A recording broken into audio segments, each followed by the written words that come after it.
What's going on, everyone? A couple days ago, we heard about a specific player that the Lakers were targeting via trade and that they were likely not to do a trade for Kyrie Irving or the Buddy Hield and Miles Turner deal. Now, there's still a lot of speculation. A lot of people still believe that the Lakers are going to do the Buddy Hield and Miles Turner deal at some point or make some trade down the line, but the Buddy Hield Miles Turner deal seems to be the most specific.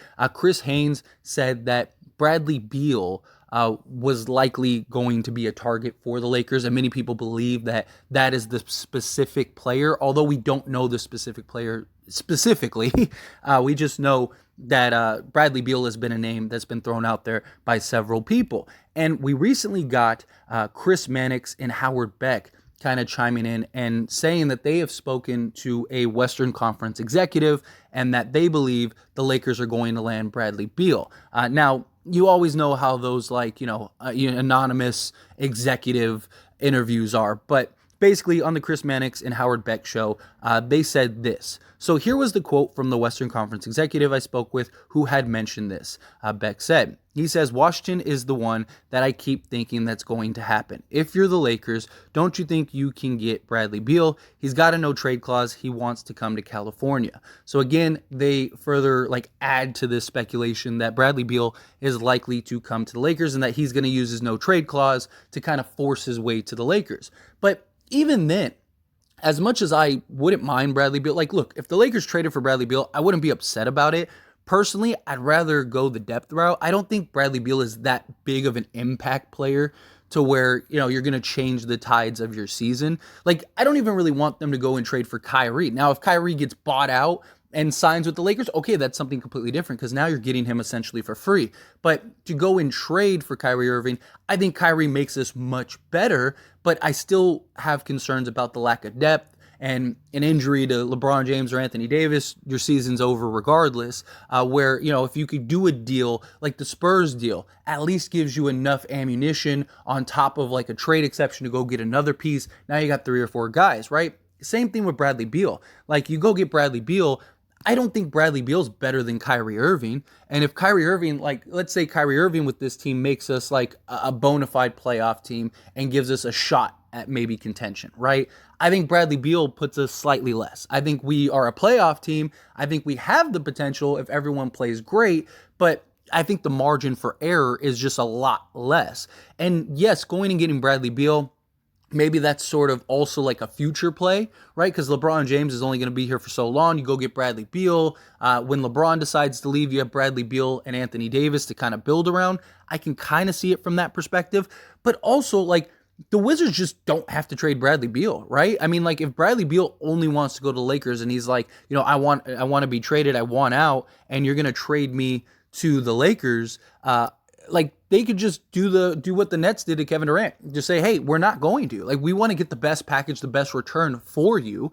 Granted, maybe they value his loyalty and they're like, okay, well, we'll give you the trade that you want. Also, the Wizards have been really good without Bradley Beal. I believe they're 5-1 without Bradley Beal, and that is something that's pretty telling, right? I mean, this team is good enough. Maybe they look at it hey, we get Russell Westbrook. He kind of gives you a similar type of production to Bradley Beal, especially if he's starting. Maybe we could, still be just as good, if not maybe slightly better.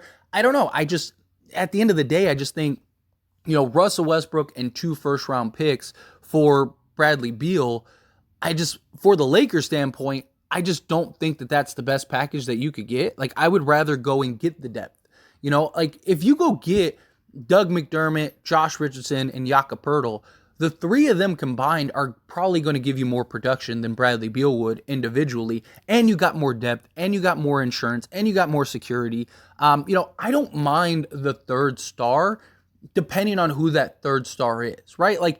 If the Lakers could go trade Russell Westbrook and Anthony Davis for Kevin Durant and Kyrie Irving, I would do something like that just because Kevin Durant's impact is just insane, right? I mean, LeBron James and Kevin Durant by themselves could probably win you a championship. You add in Kyrie Irving, you add all the other pieces. It's just a different type of atmosphere, right? Or if you could go get Kyrie Irving, like I said, on a buyout, right? Kyrie Irving comes in, he's your 3rd star. You got all these role guys, but now you could flip Russell Westbrook to go get depth, right? And you could flip, Patrick Beverley and Kendrick Nunn to go get another piece or two, right? Like that, I think would be the better approach if you were going to wait for anybody. But this just seems like a Laker thing to do, right? Like I could see the Lakers foregoing the Spurs trade and all the other trades and going and getting Bradley Beal because they just believe so much in star power.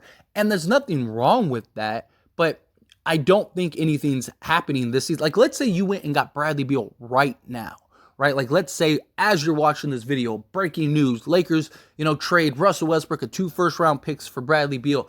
Like, I still don't think we'd win a championship this year because, one, you're going to have to take into account these guys haven't played together.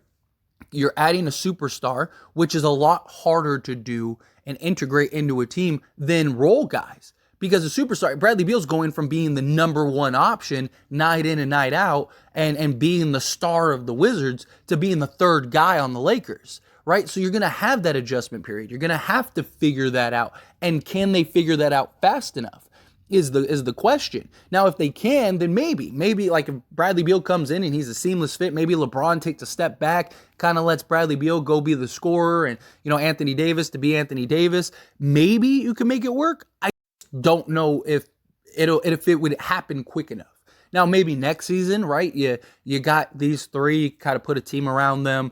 You got a full training camp for guys to get familiar with each other, and maybe you're off to the races. I could see something like that. But to do that like a quarter through the season and expect to automatically turn the season around, it might be rough. Again, Kyrie Irving, like that whole situation, you're getting him for essentially a vet minimum if he gets bought out. It's worth the risk. It's worth the chance, right? And again, you could go get the role guys who could fit in more seamlessly, right? Like Bradley Beal is going to have a harder time trying to adjust to the Lakers and the Lakers system and being the third guy than even a Buddy Hield and Miles Turner who, they are right now, they're the number 1 and 2 option in many cases on the Pacers, but they've been third, fourth, fifth options before. I do have concerns about Buddy Hield and Miles Turner fitting in with the Lakers, but I think it would be an easier fit because they're not these big superstars that are used to, being the guy and having the ball in their hands and, all of those things, right?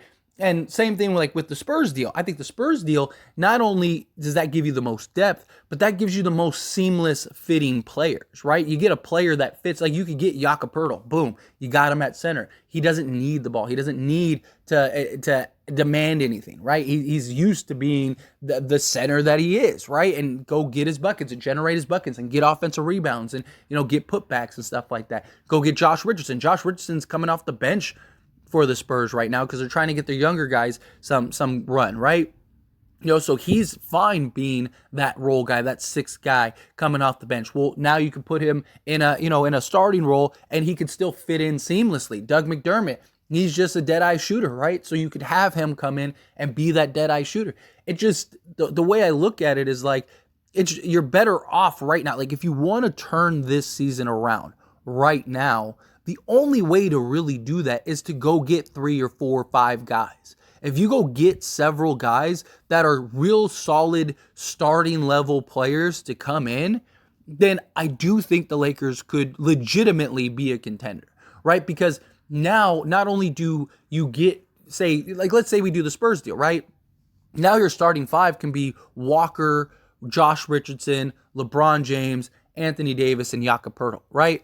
Now, guys like Troy Brown, Patrick Beverley, Austin Reeves, like all of these guys get to go to their more natural roles, which are right now like the bench roles, which are, the 6th, 7th, 8th man. And now you're deeper as a team. You still got Doug McDermott. He could come off the bench and be your shooter, all of those things. Like it just, you're not only adding depth, but you're adding starting level talent to this team, and that starting level talent is going to be able to fit in so much more smoothly than a guy like Bradley Beal, who's a superstar on the Wizards, and a guy that's been the number 1 option and is taking 30 shots a game and gets to do whatever he wants because he's on that team. Well, now he has to come to the Lakers and he's gonna get 15 to 20 shots, and he's got to give you the same production, and he's got to fit in. And can he stay healthy? Because he's been very injury prone lately. So if he's hurt and Anthony Davis is hurt and LeBron James is hurt, you don't have the depth to keep you in the game.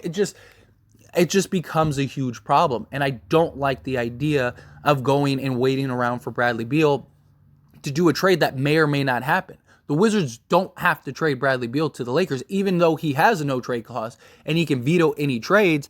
Like, they could just say, okay, well, we're just going to keep you. You know, what are you going to do? You're just not going to play? All right, like, don't play. Right? Like, they could play hardball. Now, will they? I don't know. Maybe they don't. But, you know, do they value the Lakers' first round picks that much? Do they think Russell Westbrook can actually make an impact on this team? Because if you're the Wizards, there's no point in trading Bradley Beal to get Russell Westbrook and then buying him out, right? Like, you might as well play him. And they don't really have a starting point guard, right? They have, like, shooting guards and, like, combo guards that are playing point guard. So Russell Westbrook, I think, could come in and be a really good fit with this Wizards team, with or without Bradley Beal. But, like, do they value him enough? And are they willing to just kind of unload Beal's salary? Because that's basically what they'd be doing. I don't know. But anyway, as always, this is a discussion, so I want to hear from you. Let me know your thoughts and opinions down in the comment section below. What do you think? Do you think the Lakers should go get Bradley Beal? Do you think they shouldn't? Do you think they should do another deal? Do you think that Bradley Beal will ever come? Again, just take this stuff with a grain of salt. It's just interesting, and I just want to hear your thoughts and opinions. So let me know, good, bad, ugly, somewhere in between. Let me know down in the comment section below.